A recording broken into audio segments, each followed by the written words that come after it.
Di pagi hari di rumah transmigrasi saya akan memupuk sawit sekaligus menjawab pertanyaan dari Mas Setiawan.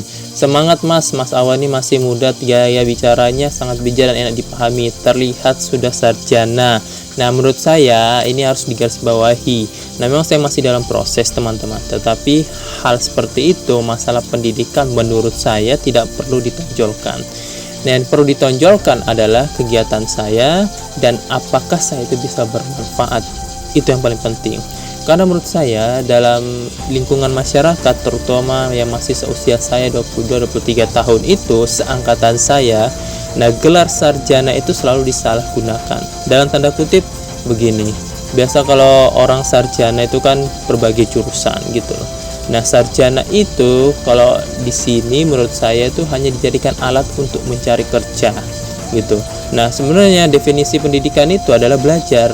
Nah sepanjang saya jurusannya ilmu pemerintahan itu saya tuh belajar teman-teman, belajar apa sih struktur pemerintahan tuh apa, fungsinya apa dan lain sebagainya, sehingga saya tahu nih bagaimana caranya pemerintahan itu berjalan dan mana celah-celah agar kita sebagai masyarakat itu bisa mengkritik dan bisa membuat daerah itu maju. Itu menurut saya.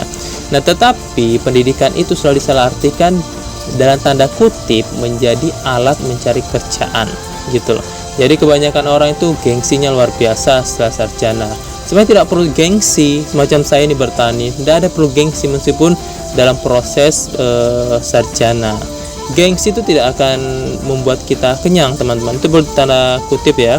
Gengsi itu tidak perlu kita ketinggikan. Saya tuh bangga menjadi petani, saya bangga menjadi transmigrasi, karena menurut saya ini adalah sudah jalan saya, tinggal kita berusaha saja. Nah jadi begitu Mas Setiawan ya, bagus, pendidikan tuh bagus, tetapi pendidikan tuh bukan suatu acuan yang perlu dibanggakan ya, karena gelar pendidikan itu sebenarnya belajar dan belajar. Saya kira buat teman-teman harus dipahami itu, sehingga saya ingin sekali bermanfaat dan berkontribusi untuk masyarakat transmigrasi.